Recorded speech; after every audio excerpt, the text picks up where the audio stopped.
I'm honoured and pleasured to have an Arsenal legend in the building, David Seaman, ladies and gentlemen.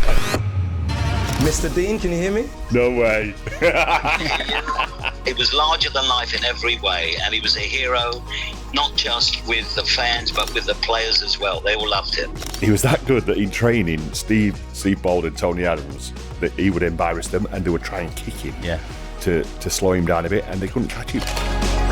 The ponytail on the head. But I was born with a tash. I remember seeing an Arsenal team celebrating getting fourth. Yeah. And I was like, talk to them, dropped David. quite a little way here. You know, we've done what we did. It's their time to go and create their own history.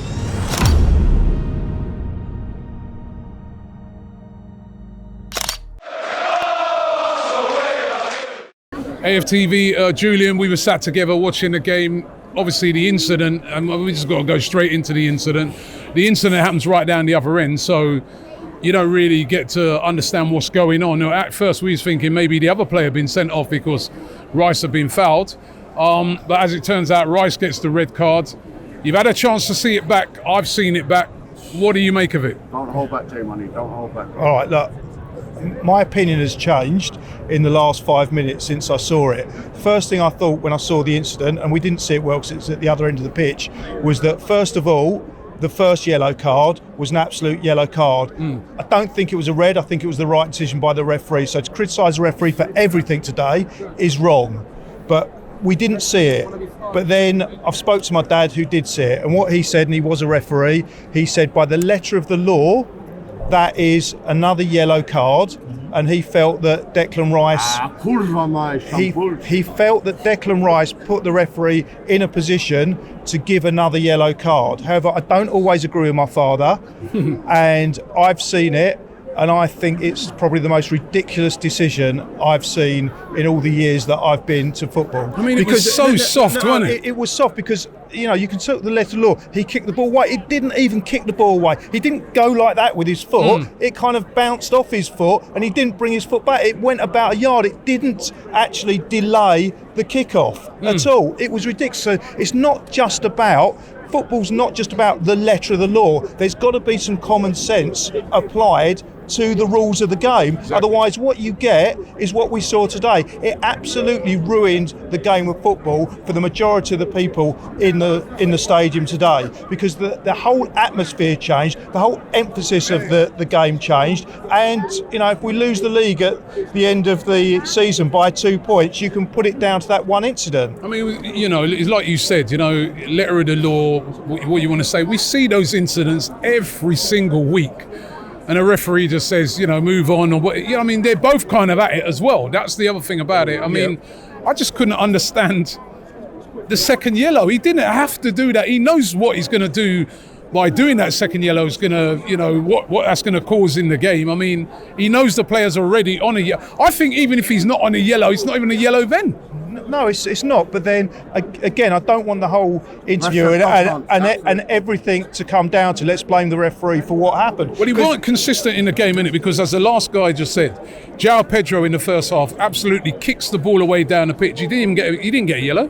Yeah, it's not like the referee was poor today. I mean, you can look at it from a positive point of view. The referee was poor because Partey should have got a second yellow card at the end, which would have meant that he would have been suspended for the Spurs game. So in the same way we can blame the referee for sending off Rice, which was ridiculous, maybe if he'd applied the law and been consistent, then he should have sent off Partey as well. But it wasn't all about the referee today, because what we saw in the first half was a fantastic efforts from Arsenal, fantastic play, everything was great until it got into that last, you know, the last half of the pitch, you know, where we're going to put the ball in the net, and we were quite wasteful. Odegaard, you know, that was brilliant. I mean, if I was Trossard, I'd be so upset. Okay, he got hauled, and I understand why, but he should have had an assist. Brilliant ball in.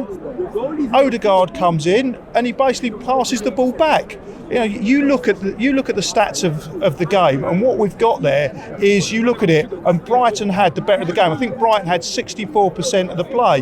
When Rice gets sent off, what do we do?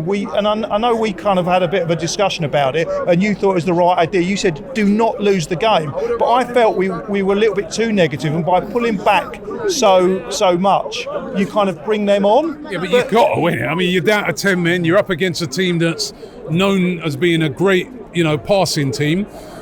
It's all hands to the pump. The main thing about it, and when you speak to professionals, they always say, if you ain't going to win it, don't lose it. Do not lose that game. If you lose that game now, there's, all of a sudden now you're like, oh, we've dropped major points.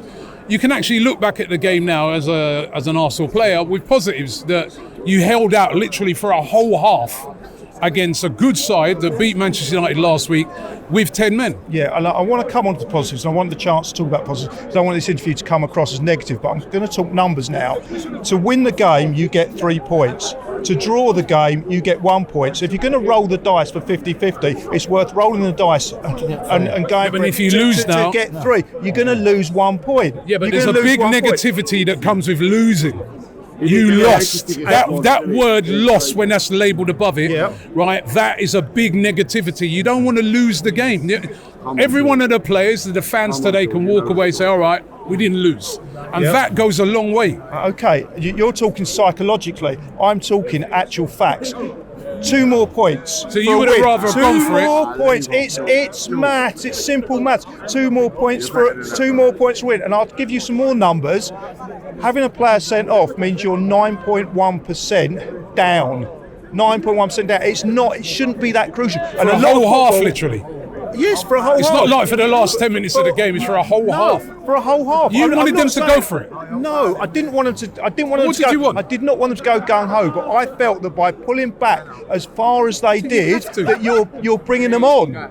You're bringing them on, and I'm not criticising. Brighton is a good side. You're not up against mugs. You've got Matoma on one wing. You got. I mean, these are a quality side, especially in attack. That's their strength.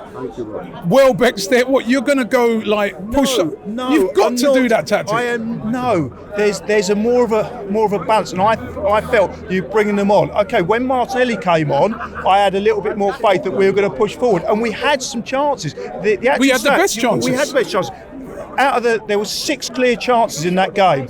5 of them fell to Arsenal. So I'd say, and I'm going to come off the negatives now, because the negatives are that we didn't take our chances, and I felt we just pulled back a little bit more, because I thought we were better. We were 9.1% or better than Brighton at first half. I thought we were terrific in that first half. And let's look at the positives now.